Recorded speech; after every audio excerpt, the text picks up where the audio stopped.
usted ya ha visto cuál ha sido el impacto, y todavía no se sabe hasta dónde va a llegar, pero el impacto de lo que fueron estas revelaciones de los Pandora Papers aquí en Chile, con una conversación bien intensa sobre el presidente de la República, una posibilidad de amenaza constitucional, de acusación constitucional.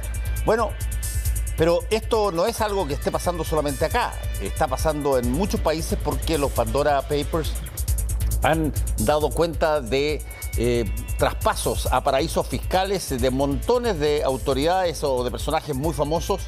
Y Raúl Sor quiere hablar un poquitito de eso y, entre otras cosas, a ver, ¿qué significa un paraíso fiscal? ¿Por qué tiene este atractivo para determinadas personas con muchos recursos? Raúl, ¿cómo estás? Hola, Fernando, sí.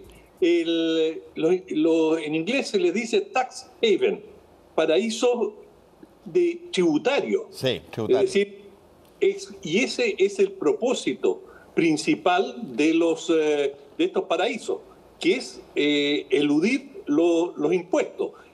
Eso no significa que todos necesariamente de los que tienen alguna cuenta en estos paraísos fiscales lo hacen para evadir impuestos, pero te garantizo que la gran mayoría sí lo hace por ese motivo y tratar de eludir el control fiscal en cuanto a, por ejemplo, las proporciones de propiedad que se puede tener. Es una manera de tratar de ocultar al máximo las posesiones, las propiedades y tener, como acaba de ocurrir, muchas propiedades están a nombres de terceros, se diluye en la familia la propiedad. En fin, hay muchas maneras de buscar encubrir la riqueza. Y el encubrimiento de la riqueza es un factor muy atractivo para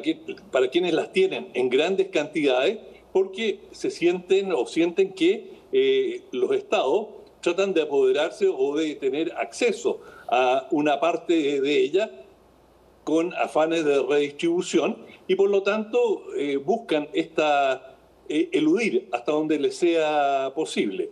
Pero estamos hablando de cantidades descomunales, es decir, por año se calcula que entre 500.000 millones de dólares, 500.000 millones de dólares y 600.000 millones de dólares pasan por estos paraísos fiscales, que en su mayoría hay una veintena de ellos, en su mayoría están ubicados, situados en el Caribe, y algunos de ellos bajo la protección, como las Islas Vírgenes del Reino Unido, o hay en la isla de Guam por parte de Estados Unidos.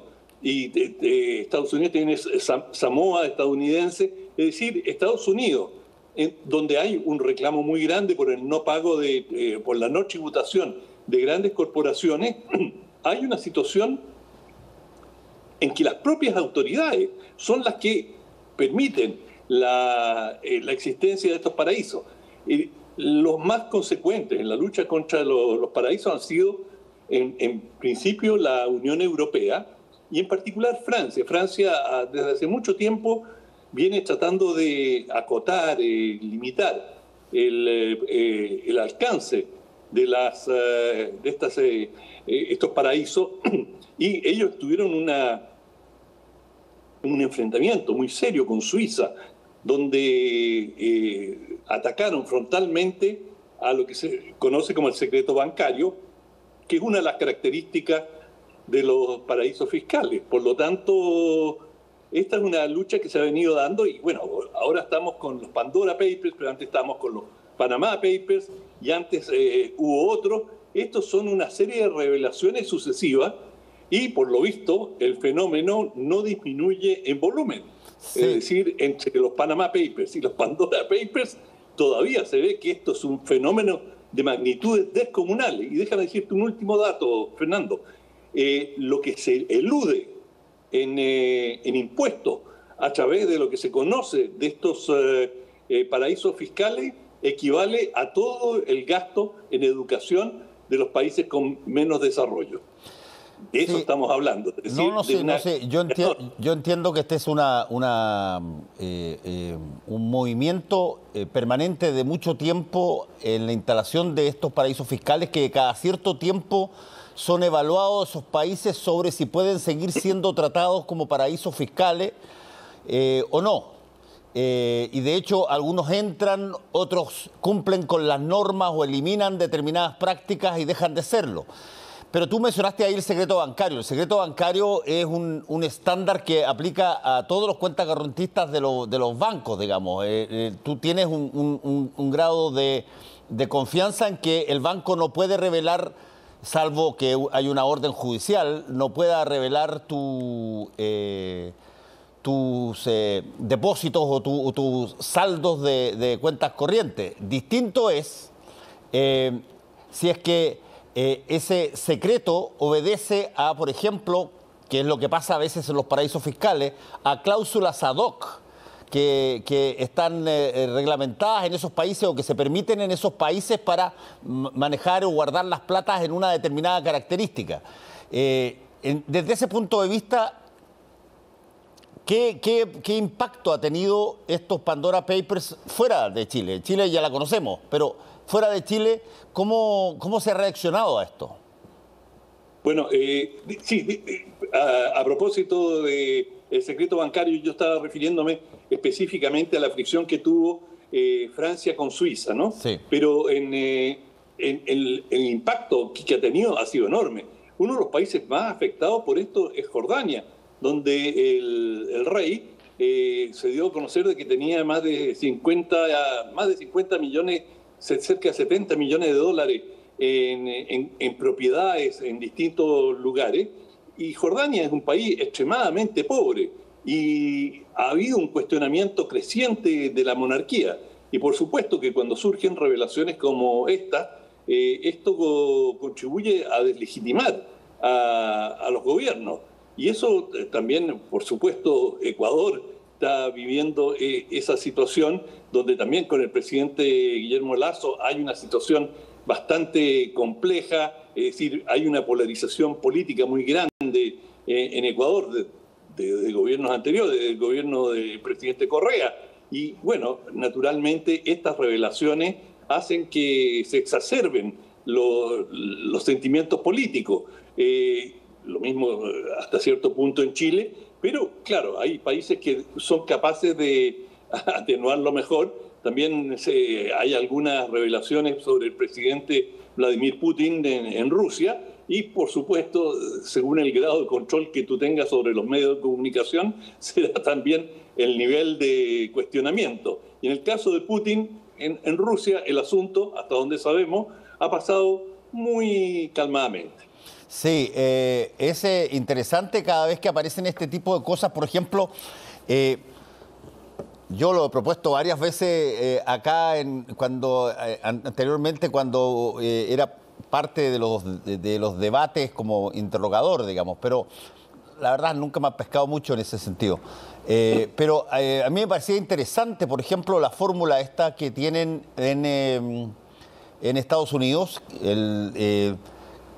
de que los candidatos a la presidencia, o sea, las personas que van a tener la tuición de recoger y recolectar los impuestos que la nación necesita para justamente aplicar el programa, muestren sus declaraciones de impuestos como parte de la transparencia básica. No tienen ninguna obligación de hacerlo y de hecho todos lo habían mostrado en las últimas 4 o 5 elecciones hasta que Donald Trump dijo que no. Y después supimos por qué no. Porque en realidad había pagado, creo que $7.500 de impuestos a la renta en los últimos 12 o 13 años, digamos. Lo que era nimio y que causó toda una situación bien periodística y fuerte política en Estados Unidos. Pero de alguna manera este tipo de cosas que influyen en altas sumas de dinero, deben haber, me imagino, formas institucionales mucho más apropiadas para que se canalice esto. Muchos países tienen leyes que permiten elusiones legales nosotros tenemos montones de muestras de elusión legal, que es distinta a la evasión, que es ilegal. Y hay países que usan cada cierto tiempo, y tú lo conoces bien eso, Raúl, conocen lo que se ha llamado en varias partes como el turno del castigo impositivo, que es cada cierto tiempo, después de 1 o 2 décadas, de pronto, el Servicio de Impuestos Internos de un país, me acuerdo cuando pasó en España o cuando pasó en Alemania, cae aplicando muy duramente la inspección y fiscalización del pago de impuestos y busca sobre todo a personas que hayan faltado a su deber de impuestos, pero que tengan características que permitan transmitir a la población que si esas personas fueron llevadas a la justicia y eventualmente incluso carceladas, bueno, imagínense todo el resto que no son tan famosos, porque estoy hablando de deportistas destacados, cantantes top. Shakira. Bueno, Shakira. Lo que pasó ahora con esto, pero me acuerdo de la Steffi Graf, el papá de Steffi Graf, cuando era la número 1 de tenis en Alemania, aparece en un grupo grande de infractores a la ley de impuestos de Estados Unidos, de Alemania. Y todo el mundo entendió que se estaba gestando un parelé. Pero ahí la justicia tributaria funciona para aleccionar que no se incurran estas cosas, pero cuando estas cosas pasan en los paraísos fiscales es mucho más difícil que eso pase, pues. Claro, ahí en las imágenes veíamos a Tony Blair, el ex primer ministro británico. Él compró una propiedad por 350.000 libras esterlinas y la compró a una sociedad que estaba justamente registrada en un paraíso fiscal y no pagó los impuestos que correspondían. Pero su esposa, Sherry Blair, es una connotada abogada, por lo tanto ella conocía la ley muy bien y no había nada ilegal en la operación de los Blair, salvo que, desde el punto de vista de la legitimidad, Tony Blair había hecho un discurso enorme sobre la injusticia del sistema tributario, cómo los ricos eludían, y de pronto, lo pillaron a él en una maniobra en la cual dice, no hice nada ilegal. Y es estrictamente cierto, no hay nada ilegal en lo que él hizo, pero está de un punto de vista de la legitimidad, de lo que uno entiende por la justicia intuitiva, directa, era un abuso lo que él había hecho y después dijo, voy a pagar la diferencia, etcétera. Pero eso es lo que hacen muchos mandatarios. No necesariamente están vulnerando la ley, pero están jugando absolutamente al límite. Sí, déjame hacerte una pregunta al respecto de esto. Este organismo que investiga este tipo de cosas, que lo hizo ya con el Panama Papers, ahora lo hace con el Pandora Papers, son grupos, según lo que entiendo, de periodistas de distintos medios de comunicación que generan sus propias investigaciones coordinados con otros y que además tienen un soporte tecnológico, parece muy importante, y además todas sus fuentes, y que después lo distribuyen a través de medios que están asociados a esta red de periodistas investigativos. Eso es así, ¿no? Eso es exacto. Y, por ejemplo, en Chile, una de las principales fuentes son dos, pero la principal es CIPER. Sí, está asociado, es el medio asociado. CIPER es uno de los principales destinatarios de la información original y CIPER hace, junto con esta otra organización cuyo nombre en este momento no lo recuerdo, hacen la investigación local y verifican de que los antecedentes que han recibido corresponden. La BOT es la que hace. La BOT. Exactamente. Sí. De hecho, en términos prácticos, es una cuenta en Twitter, digamos. Pero que tiene un sustento de ser periodistas que trabajan en el fenómeno de la investigación periodística en profundidad. Exacto. Y bueno, CIPER y la BOT han sido los que en Chile han verificado y han trabajado con esta filtración. Ellos reciben los antecedentes, ellos no los descubren. Es decir, ellos no fueron a investigar las Islas Vírgenes británicas y descubrieron lo que tenía allí el presidente Piñera. No, ellos recibieron de una fuente esta información y lo que hicieron es, hasta donde les fue posible, verificar lo que está, hasta qué punto esto era así, para evitar, por supuesto, de que hayan, digamos, acusaciones falsas. Hasta el momento no se sabe de ninguna negación o algún desmentido de las acusaciones o de las denuncias que han hecho a través de varias publicaciones que, como tú señalaste al comienzo, es un proceso en curso. Todavía faltan muchos antecedentes más. Muchas cosas. Bueno, tenemos libro de día jueves, Raúl. Sí, oye, un libro que yo lo encontré bastante febril en el sentido que el contenido es muy original, esto se llama No Cosas, del sudcoreano Byung-Chul Han. Me encanta Byung-Chul Han a mí. ¿Sí? Bueno, es un libro febril, es decir, él toma la tesis de que estamos caminando a un mundo desde lo material, lo concreto, a un mundo etéreo, digital, abstracto, y que en forma creciente está cambiando nuestra percepción de las cosas. Tiene un capítulo que a mí me fascinó sobre los teléfonos inteligentes, el teléfono móvil, y cómo se ha logrado a través del teléfono móvil que lo que se pensó que iba a ser un instrumento para nuestra libertad, para proyectarnos, es decir, a través del teléfono móvil podemos googlear y todos aquellos que desconocemos estamos con una enorme enciclopedia casi infinita en la punta de los dedos. Y dice, sí, eso es cierto, pero finalmente es el teléfono el que en muchos casos nos termina controlando, es el teléfono o a través del teléfono con I like it, me gusta, no me gusta, cómo nos van condicionando, nos van generando una suerte de reflejos condicionados, de los cuales tenemos cada vez una mayor necesidad. Y esto, lo que debió habernos dado más libertad, finalmente nos está apresando. Sí. Y esto es un capítulo, que es el capítulo más sustantivo del libro, es muy interesante. Él se apoya mucho en Martin Heidegger, digamos, filosóficamente, y también en Hannah Arendt, y lo cita en forma recurrente a través del libro. Escribe muy bien, realmente. Sí. Mira, tú sabes que él escribe sus libros, por lo menos a mí el que me encantó, que fue La Sociedad del Cansancio, es muy, muy bueno, y Psicopolítica también, pero él escribe en alemán.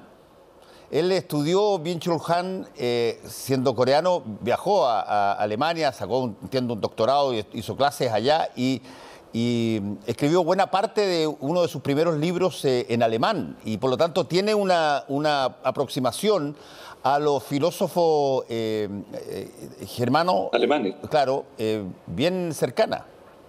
Muy cercana, sí, digamos, incluyendo a Hegel.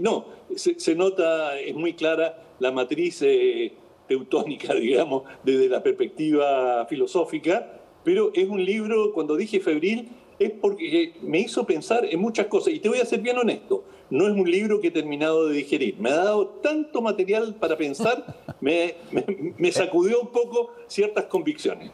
Pero eso es lo que debe hacer un libro, de este tipo de cosas, digamos, que te haga pensar, ¿sabes qué? Eso no lo había pensado nunca de esa manera. Vamos a revisar si es que fui yo el equivocado o eventualmente no calza lo que dice el escritor con mi situación. Sí, no necesariamente equivocado, sino que lo que tú dijiste antes, nunca había pensado eso. Claro, qué interesante que es este ángulo. Bueno, Raúl, muchas gracias. Listo, chao. Adiós. Hacemos una pequeña pausa y volvemos.